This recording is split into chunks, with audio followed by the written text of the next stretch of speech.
Welcome everyone to another episode of Time for BL. This is the podcast where we review movies, TV shows, novels, and comics, all in the boys love genre.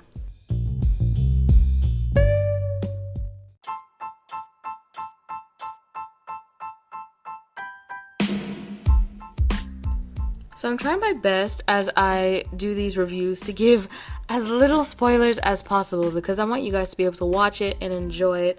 So this one I'm really going to try hard because I actually really like it. This one is called, so many uhs, but this one is called The Falls, and it's directed and written by John Garcia. It stars Nick Ferrucci and Benjamin Farmer. They are RJ Smith and Chris Merrill, the characters that they play. Now, this movie actually has 3 parts in total. So there's The Falls, and there's Second Testament of Love, and then the second one is Testament of Love, and the third one is Covenant of Grace. So, what do I think of The Falls? I really like it. The story itself was actually inspired to John after some of his friends told him what their experience was like being Mormon and gay. So he decided to write and make this movie, and it definitely had a low production value. It's very obvious that, not a lot of money was able to go into this, but it was still great nonetheless because the way everything is the way it was written made it possible to not have to use too many scenes, too many different backdrops. Most of the scenes take place in their dorm.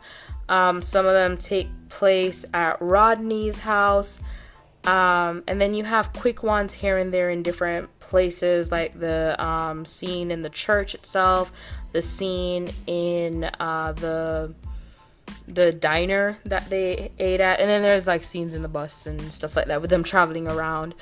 And there's a lot of back roads and stuff like that.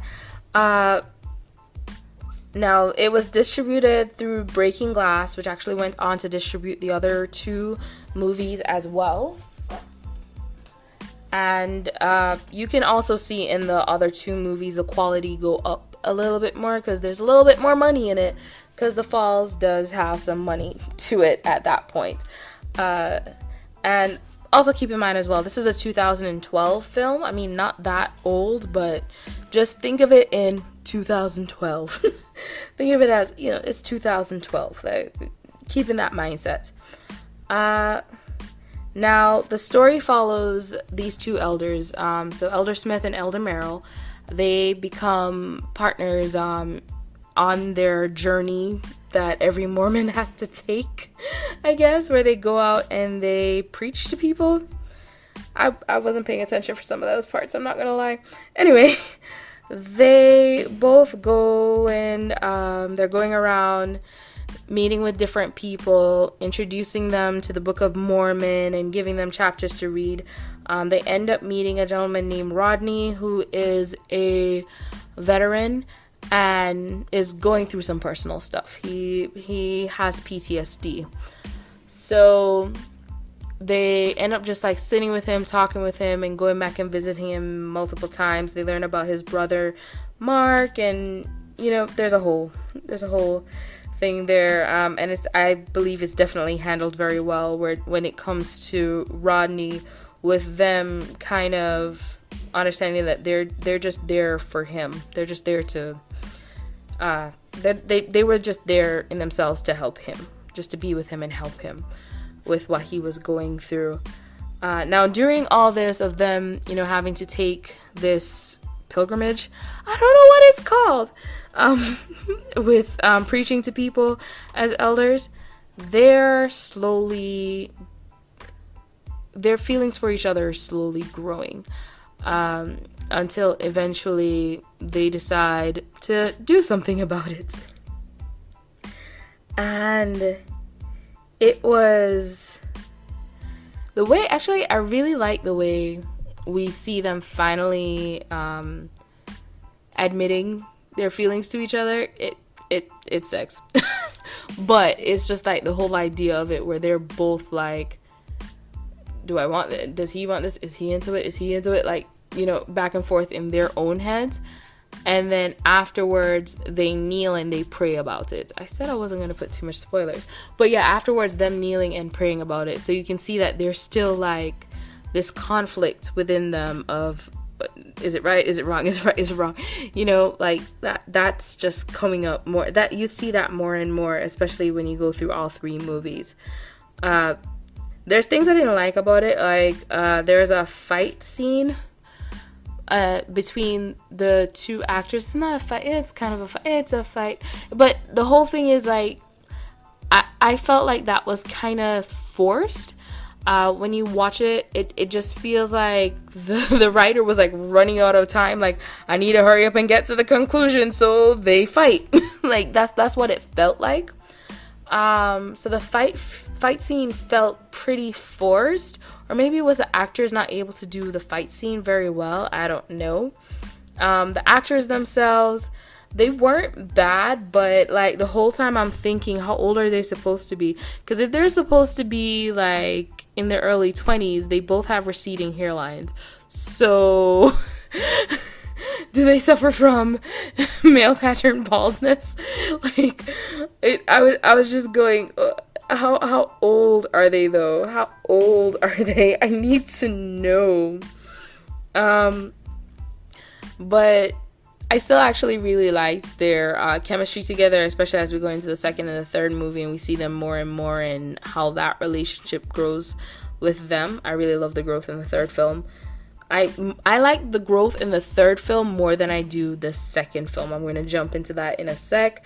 And then I also love, because the story is focused on RJ, we get to see him do his grand coming out. I love RJ through all three films for the most part.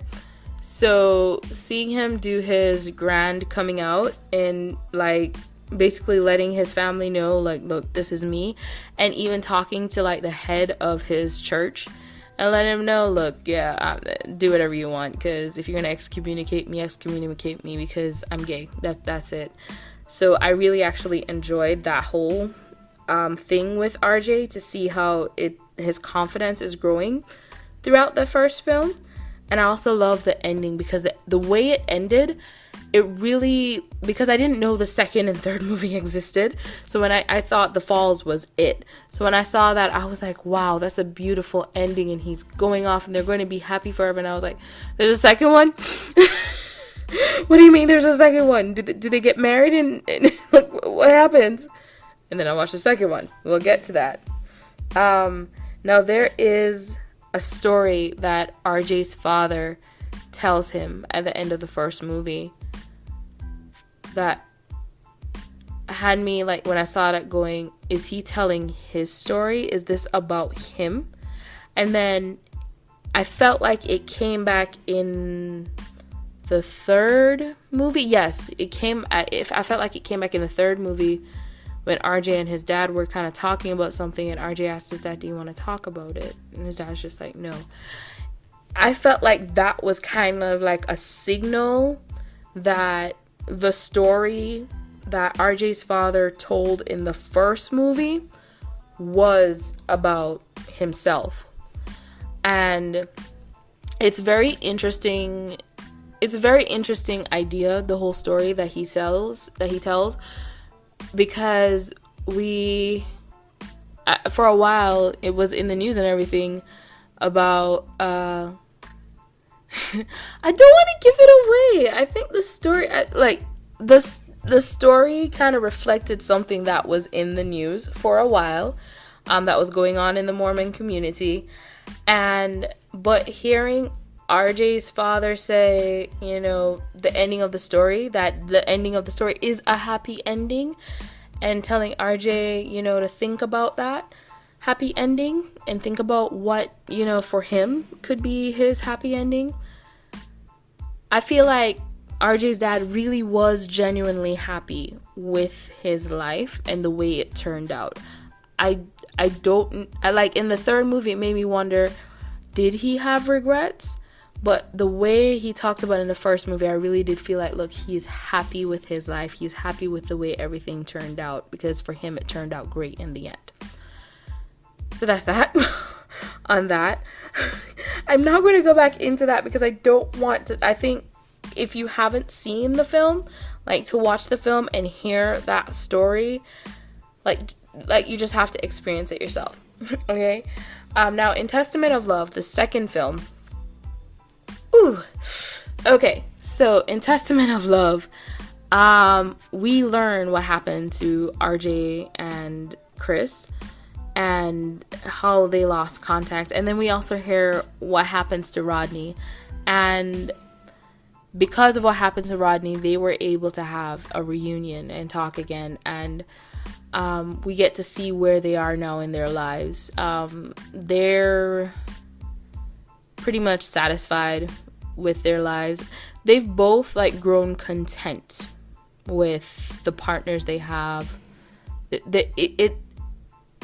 I mean, Chris argues with RJ about it and saying, you know, my life, I finally have a good life. I'm happy. Everything is great. And you're coming in and ruining it.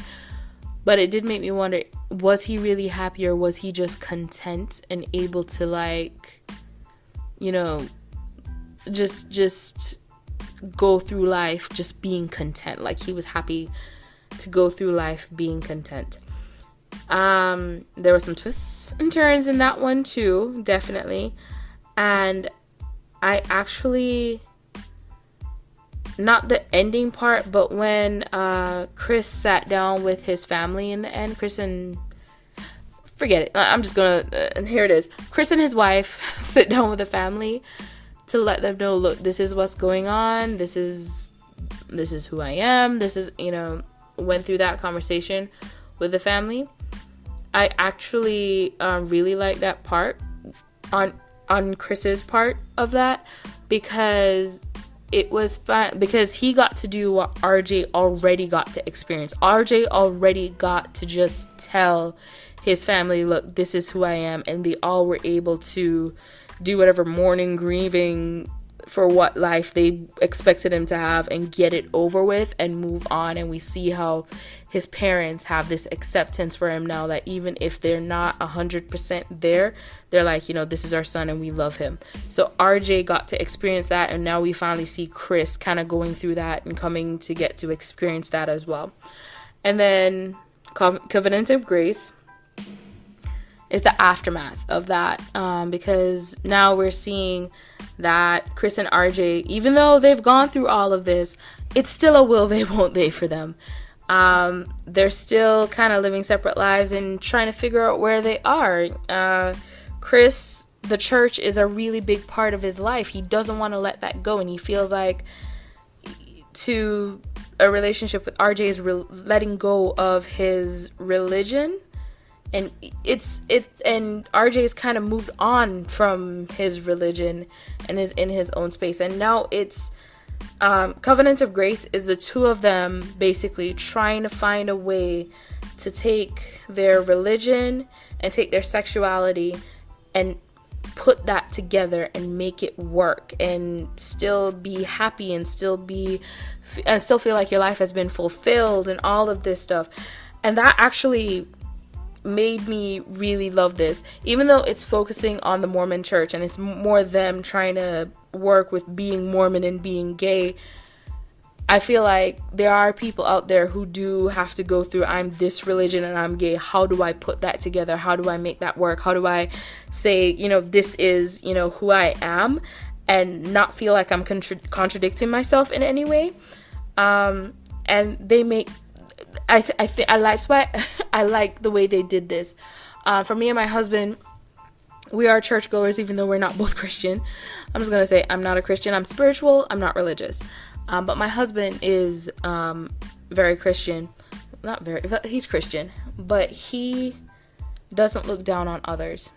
He doesn't say, well, I shouldn't say that, because there are people who deserve to be looked down on. Murderers, come on, we gotta look down on them. But he doesn't look at people who are living their life and not harming anyone and go, oh, well, that's this, that's that. No, he made, I don't know if he made a conscious decision or emotional decision, but he said, you know, everyone is welcome. Like, and that was it for him. He has no reason to say, you know, this person is this, that person is that. And, you know, as a Christian, I'm sure he had to find a way to put that together, his beliefs and his religion, and he figured it out and he did it, and like, amazing. With me, I left Christianity because of that. There's the difference. So I decided I would no longer be a Christian because I did not like the fact that every church I went into condemned adults for living their lives. I did not like that. So I guess we're kind of RJ and Chris, where one person just found a way to work with the religion in their life, while the other person went, I'm good. I mean, I'll still go to church with you on Sunday, but I'm good. and that probably is another reason why the third movie, you know, for me, speaks volumes more. The second movie. So in the second movie, there's a scene where Benjamin, the actor who plays Chris Merrill, so Chris Merrill is in the shower showering, and we see his butt, which is normal because in the first movie, the first movie, we see his butt there too. I'm like, all right, the guy is very proud of his body, and then he flips around, and I went, oh my god, oh. They actually showed that. I don't watch movies that show full frontal nudity. I don't watch TV shows that show full frontal nudity. I'm just I'm okay with butts. I'm okay with boobs. I'm okay with chest. Like, chest is okay. I'm not okay whatsoever with seeing someone's or who. I don't want to see that. So when he turned around, I was like, oh my god, yeah, turn around. So yeah, the movie is for adults. This is not a kid's movie. But yeah, if you're wondering, no, I never watched Game of Thrones. It was too much nudity. I can't watch anything with way too much graphic nudity. I lose interest. In my younger days, I was more into it. As I got older, I just went, ew, I don't want to see that. I know what a body looks like. I don't need that. But yeah, so just be warned. There is a scene in Testament of Love where we get everything.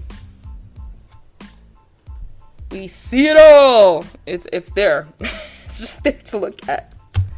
Now, how do I rate this movie? If I was to rate all three movies together as far as the story that they put forward and the fact that it had this like religious undertone with someone trying to, oh gosh, I have a problem with words, but someone trying to find a way to mold their religion and their sexuality and put it together in a way that they don't feel like they're changing their religion. They're being a part of the religion and they're helping them, like that.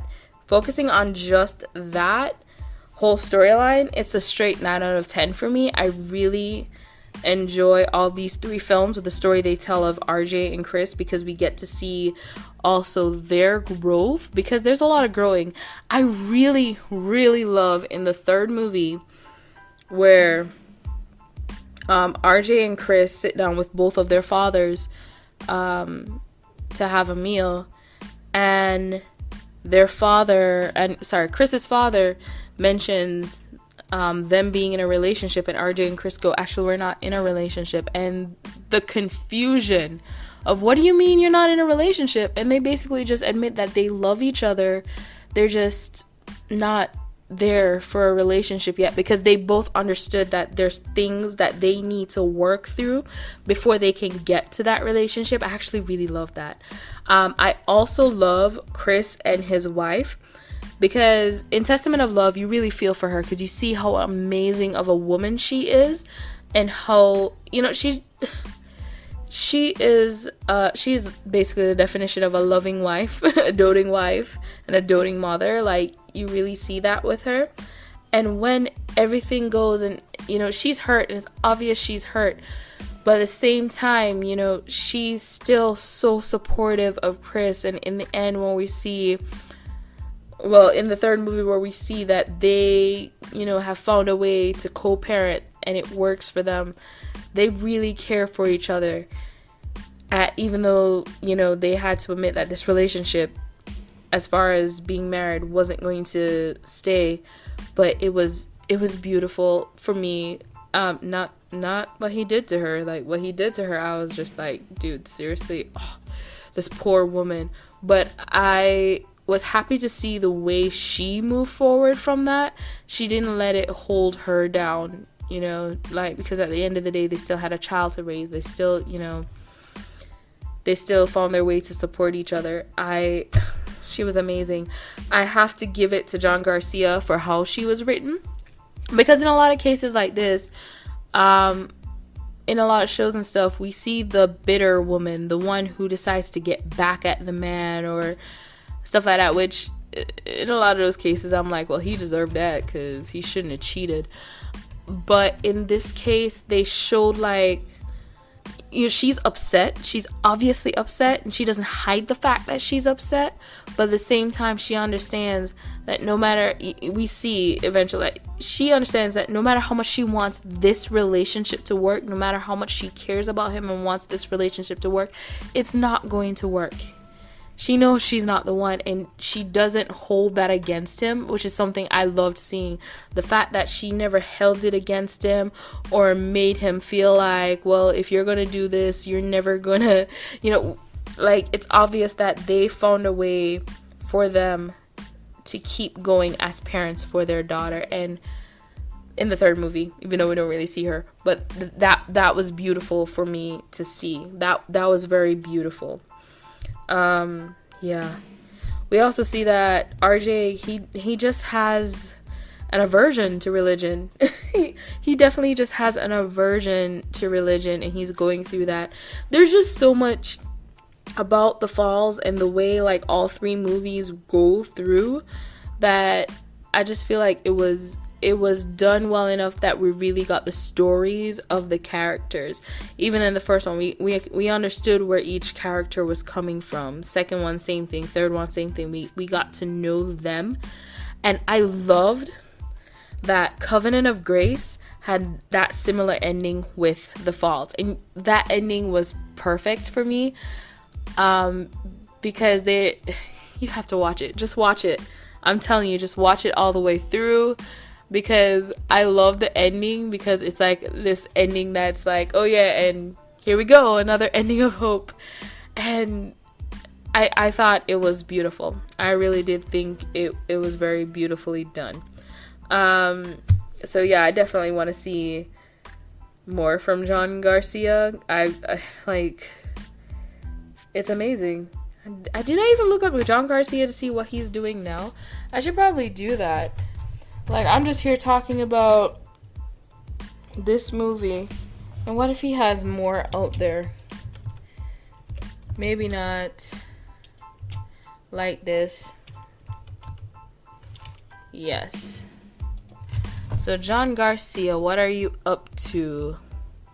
Oh, he actually did an interview where he talked about the film. It was the movie was filmed in Portland, and the interview is on OregonLive.com. All you got to do is look up John Garcia, The Falls, if you want to just read that interview. There's a lot of stuff on there that talks about the trilogy that you can check out. Definitely check out the trailer as well. The movie, The Falls, I'm sure it's available in different places. Now, the first movie, The Falls, I know it's available on, oh gosh, what was it? Fossum TV. Yes, Fossum TV. It's available for free, where you watch it with ads in between, or you can purchase the movie if you like. And you can also watch the Falls Testament of Love and Falls Covenant of Grace on Amazon with Amazon Prime. It is available there. There's a lot of reviews on here. Oh, and you can actually get the box set. So if you really like it, you can actually purchase the box set. Now, I was trying to look up something more updated with John Garcia. Like maybe if he has an updated interview or anything like that. The most updated thing I could find was from 2017, and Covenant of Grace came out in 2016. So that's probably where that is. Now, there's another movie that is about a couple. Well, it's about a gay Mormon, and it's called Latter Days, and him falling in love with his neighbor. I watched that one as well.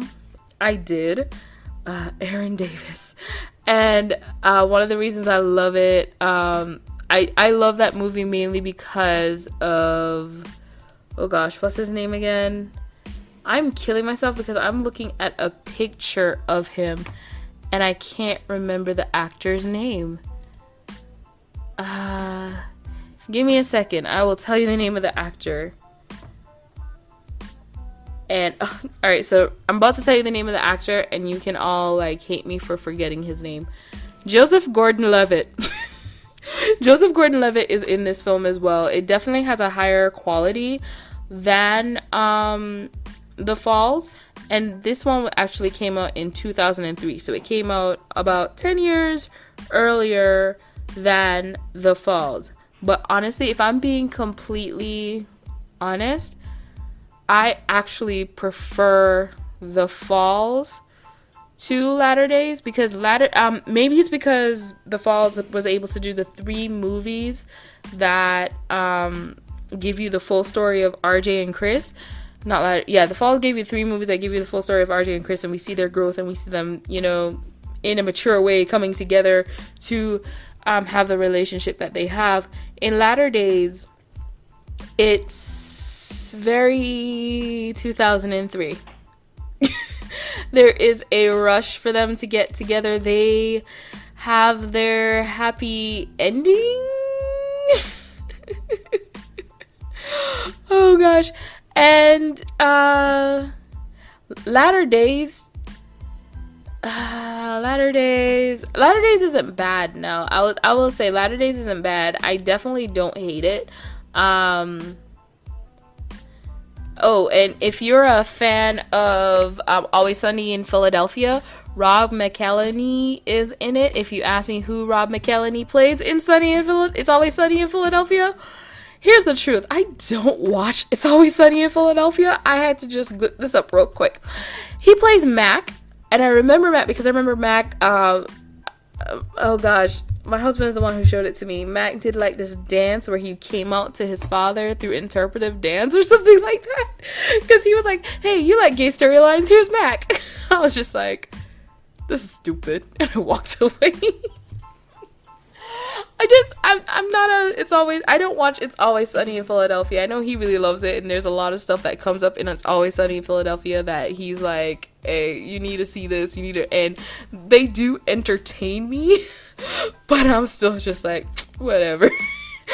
I'm trying hard to hate it, but I don't hate the actors from It's Always Sunny. They are amazing, and just to see all the great stuff they're doing. And I didn't actually know Rob McElhenney was in Latter Days until I'm just looking it up, and I was like, I recognize that guy. My husband showed him to me. That's it. That's where he's from. But yeah, now it's time to talk about The Falls. But yeah, The Falls compared to Latter Days, I prefer The Falls. And like I said, it might be because they had 3 movies to really show us the growth of RJ and Chris, while Latter Days just used that 1 movie and we get... It wasn't bad. Like, I'm not saying it was bad or anything like that. It definitely wasn't bad. And we do see a growth of Christian. I personally don't feel like there was a growth of was the other character Aaron? Yes, Aaron. There wasn't necessarily a growth of Aaron. It was just this young gay Mormon guy finally coming out of the closet. But I don't consider that a growth because we don't see like much of a personal growth with him. He talks about something feeling like a religious experience and stuff, like different things feeling like a religious experience, and they both do that in their own way. Talk about something as if it's a religious experience, but they're talking about like real life things that happen, but they say it's in a way to make it sound spiritual. And it's really interesting how they do that. You know, I'll just have to review Latter Days at some point and really get to talk about that. But with The Falls, like I said, I just love the growth of RJ and Chris. I love seeing them grow, and we really get to see their relationship develop, and then we get to see someone else going on their own journey, and I loved it. I thought, as far as the storyline went, amazing. There are some bits and pieces that I'm like, why? But you know what? It wasn't horrible. They definitely added to the drama as far as it didn't feel like it was thrown in there just to be like curveball. It was actually put in a way that made you go, wow, this is happening, and these are the people being affected and stuff like that. So I will definitely give them that. They did it in a way where I didn't feel like, oh, they're forcing this and they're forcing that. Thank you, John Garcia, for that. So yeah, 9 out of 10. It is a great movie. Well, all three are really great movies to me. I love the hopeful ending at the end of The Falls and how open-ended it was left that he was able to create the other two movies. And it was the same thing at the end of Testament of Love. It was kind of this open ending, hopeful ending thing. Like, you're like, what's going to happen next with them? And then Covenant of Grace, it was a closed ending in that we see what happened. We see where their life is. We see where they're going.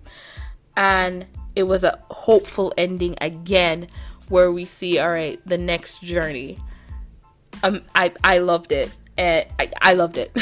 So definitely check out The Falls. Like I said, it's on Fawsome TV. I'm going to see if I'm going to be able to put the links to it. And the last two movies, Testament of Love and Covenant of Grace, are available on Amazon. And if you want to purchase the movie as well. I'm sure it's available on YouTube or something. All right. Thank you guys so much for your time. This has been JD Young with another review for you. Thank you so much. I love you. Have a good morning, good evening, good night. Whatever it is, wherever you are. Bye.